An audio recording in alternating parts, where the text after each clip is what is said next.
Welcome back to an unexpected art lesson about John William Waterhouse.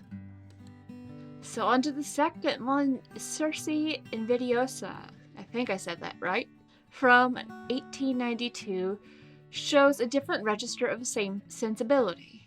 Circe stands in the shallow water, pouring poison into the sea to transform her rival Scylla into a monster, which, not gonna lie, didn't know that part of Scylla's backstory, but that explains so much. She's extraordinarily beautiful, green water swirling around her, her expression not cruel but focused, almost clinical. What Waterhouse does here that is so uncomfortable is refuse to make her monstrous in the act of doing a monstrous thing. She looks like someone completing a task that they have thought through carefully. The poison in the water is the same color as her gown. The beauty and the act are not intention. They are the same gesture. And also, if you think about Circe's whole thing, I mean, depending on which version of the story you hear, she just wants to protect the nymphs under her care. That's why she does what she does. I am going to have couple of different songs from Epic the Musical stuck in my head because we have the whole thing with Circe and then they have to go through the layer of Scylla. Epic the Musical is just a beautiful audio experience if you like musicals that will make you actually find a new appreciation for the Odyssey. I do highly recommend it. Her dress almost looks like it's made out of either plant matter, or some of it makes me think of like peacock feathers, the eyes you see in peacock feathers. Yeah, that was actually the same read I had gotten off the dress as well. And also, it just made her just Circe look kind of young. She's very tall, very skinny, and she looks like she might be kind of young. And it's a face of determination of, this is what I have to do. Who knows how many other things she tried before she had to do this. The brilliant, vibrant green of the poison standing out against her pale skin, and the rather likely intentionally dull brown background just it catches your eye. This is, again, the same concept that Circe did not look away either. She accepts what she has to do, and she does it without recrimination. Also, she could have killed Scylla. She didn't. She turned Scylla into a truly terrifying monster. I could be wrong, but I don't know if Scylla is ever killed in Greek mythology, or if people just avoid her like the plague. They might have been rivals, but Circe could have turned her into a pig, could turned her into a little mouse, turned her instead into a big, terrifying monster that no one is ever going to mess with. Well, there is a theory about Godzilla and Mothra. If they're fighting, you get out of their way, so I'm pretty sure Scylla did not actually meet their end either. Yeah. Much like how the Lady of Shalot's piece was done, Circe Invidiosa is also showing the consequences of her choice, of her actions. That you see those barking shapes of Scylla underneath the water taking shape. But it is not the focus of this particular piece. Yeah, you can see something forming beneath her that my mind goes to Cthulhu, but you see fins and tails and scales in the way that the water is starting to writhe underneath Circe, who's just walking on water because that's the thing she can do. But now I'm wondering, why would you make your rival that powerful? Unless it's make it so she can't bug you in her territory, but also she's not going to be pissed and come for revenge either. Now Scylla is a force of nature on her own, but like over there. I'd say that's an accurate read, and it definitely is a way to not... It could be that this was Circe's decision to not kill Scylla, but to utilize her for something. Mercy in her own unique way. Exactly. Like how she would turn all the men into pigs. She could have made them die horribly. Instead, they all got to die fat and happy with no worries, because they were pigs. Death by bacon, just not the way they expected. Don't worry about the fact that her island's main export is bacon, but it's fine. Yeah, Circe is a fun character. This piece is another great example of Waterhouse's work. Unlike some other artists who would focus on the consequences or the results, he is focusing on the choice, which I feel makes his art stand out just a little bit more, because it's no longer about the monster or the kill or the death. It's about the choice that each of these women are making without hesitation. The choice to face a fate that they know they can't escape, but they're going to face it on their own terms and in their own time. And what's our next painting? I realize I'm supposed to be wondering. Wow, okay. Yep. Saint Eulalia. Eulalia? I'm almost mostly sure I got that correctly, but again, if somebody who is named that hears it and wants to correct me, feel free to send a message. My read would be Eulalia. Eulalia. Yeah, we're going to go with that. Apologies, listeners. If you know how to pronounce it, let us know. I will happily defer to them if we get a better pronunciation, because I could not find any verbal read on that particular piece. However, this is the quietest of the three, and in some ways the most unsettling of the choices for Waterhouse. Eulalia was a young Christian martyr who, according to legend, refused to renounce her faith under the Roman Emperor Diocletian, was tortured and executed for it. Waterhouse paints her afterward, her body in the snow, crowds moving indifferently past her in the background. A white dove sits near her. She is still luminous, even in death, and that luminosity is the point. Waterhouse is not painting suffering, he is painting testimony. The body in the snow is evidence of a choice that was made and held. The beauty of the figure is what makes the evidence legible. Because you cannot look away, you cannot pretend you did not see what was done. And it truly is stunning. There's also other birds, there's just a bunch of pigeons in the background.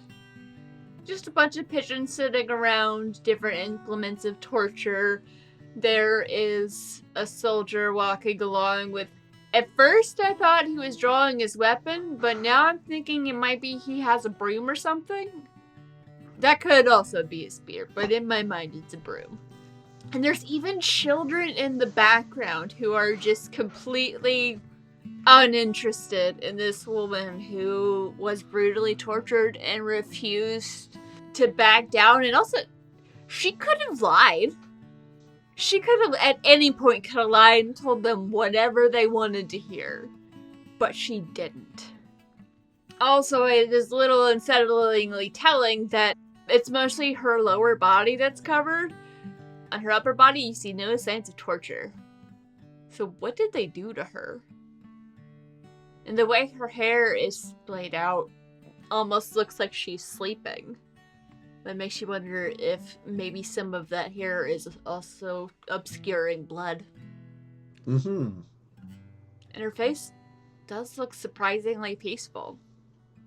The end of her life might have been absolutely awful, but she's at peace now. Because she refused to deny the truth, what she believes. Could also potentially be interpreted that the dove maybe represents her soul or her spirit going to heaven, flying away. She is free. I definitely concur. It is kind of following on that same idea of the previous two pieces, that there's this acceptance, and at the same time it is freeing to them. They're going out on their own terms. Yeah, what she was able to resist had to have been intense. She had so many reasons to deny her faith. And there's probably people who wouldn't have blamed her that much if she did, given whatever they were doing to her. She was tortured and killed. Yes, that might be socially frowned upon, but I don't know if too many people would blame her. And I also find it interesting. At first, I thought she had died with her feet spread, just with the way that the fabric is laying, but then I noticed her feet are next to each other. Her feet are next to each other, her arms are spread. almost like the pose Jesus would have been in. Jesus wasn't when he was crucified. Oh. You can see the rope around her wrists where she would have been tied potentially up to the wooden structure that's right next to her. Mm-hmm. I also find it interesting the use of pinks in the fabric instead of, it would have been more of a red, but it's more a faded pink. Because you can see it's a little darker red in the soldiers' uniforms. Oh yeah, so that means that the choices would have been definitely deliberate. She might have meant something back then. I don't know exactly. And I do admire the detail in the building behind the people. You can see something is written there, I think. Yeah. Can't quite make it up. I'm pretty sure there's probably some good theory craft on that somewhere. Theory craft, or people have figured out exactly which building it is? Both, probably. Because Romans didn't torture people just anywhere for being Christian or not denying their faith. They would do it very publicly near official government buildings where the people would have been held and interrogated and investigated before being made public examples of. Politics. Yeesh. Yep. The choice of the pink fabric could also be part of Waterhouse's concept of always giving the focused character that luminosity. Even just the slight color variation could help draw your eye and differentiate it from the Roman soldier.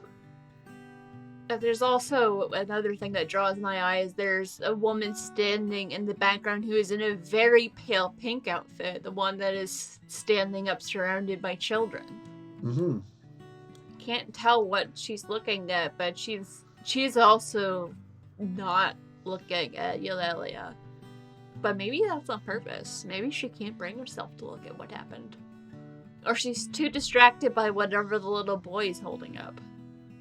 I'm zoomed in, I can't tell what the little boy is holding up, but there's a little boy who looks very surprised and is holding up or pointing at something. Yeah. Following the line of sight could be what the boy is pointing. Oh, he's pointing at the bird up by the column. Oh, yeah, there is a bird up there. There's another dove. There's quite a few doves. Then there's also one that is right above her. There's one over to the right. There's 3 doves flying around. 3 is a significant number. Intriguing. Because God had 3 in 1. Peter denied Jesus 3 times. I wonder if that's what's supposed to be pointing at. Peter denied Jesus. She didn't. And she didn't have a personal friendship with the guy. That does make sense for this particular read, yeah. And then there's also just a bunch of pigeons around. Do people bring snacks to watch people get brutally tortured and murdered for their beliefs and then just throw the rest at the pigeons so the pigeons are coming after the snacks? Or are we supposed to believe the pigeons are carnivorous? Because that's terrifying. I don't want to think about carnivorous pigeons. Because I'm pretty sure they're not. Pigeons, seagulls, both carnivorous would be a terrifying prospect. Technically omnivores. Horses are also omnivores, fun fact. Oh! You're welcome for that terrifying knowledge. Yep, I suddenly fear horses just a little bit more. I didn't know you were afraid of horses. I am now! I'm definitely not. And I've fallen off. I fell off the same horse twice. First one wasn't his fault. Second one, he was spooking a little bit. I have never ridden a horse. Fair. My grandmother worked at a hospital for 50 years, and she had a coworker who had horses and would do lessons, so I did lessons there. Oh, cool. I wonder if the pink was also chosen because it does go well with the gentle whites and the browns and the grays that are in this herb, but also the way her hair stands out, spread out behind her almost like wings. Damn. Also, kind of impressed that when they were torturing her, they didn't shave off her head to remove her dignity, because that's a really good way to strip away someone's dignity, is to shave their hair off. These particular paintings together establish something important. Waterhouse was not romanticizing doomed women. He was arguing that the combination of beauty, agency, and irreversible choice creates this specific kind of moral weight that other combinations cannot produce. His women are not beautiful despite their situations, they are beautiful in a way that makes their situations impossible to aestheticize away. The Lady of Shalott is not tragic because she died, she is tragic because she chose, and her choice was luminous, and now you have to sit with what that means. Women don't always get a lot of choice, but we still find a way to choose. She was cursed. Like, a lot of these women, they were in situations where, like, they didn't have choices, they didn't have options, but we still know their stories because of what they did with the choices that they had. So what are you gonna do? I like that. It's not the rebellion that some people would envision, but it's the rebellion that they could achieve. It's your life. You gotta live it. You might not have choices, you might not have options, but you can still choose your own terms. And not shying away from things. Having that courage in the face of the inevitable is a powerful and beautiful thing. And yes, part of your story will end, but the story will continue on afterwards. Your name, to some extent, what happened, what you chose, will live on and inspire people. Precisely. You have been listening to an unexpected art lesson about John William Waterhouse. If you like what we're doing, you can follow us on social media and join the conversation over at An Unexpected Art Lesson on Threads, Blue Sky, and Substack. And you can also support us over on Patreon. Get early access to episodes and other fun things at patreon.com/anunexpectedartlesson.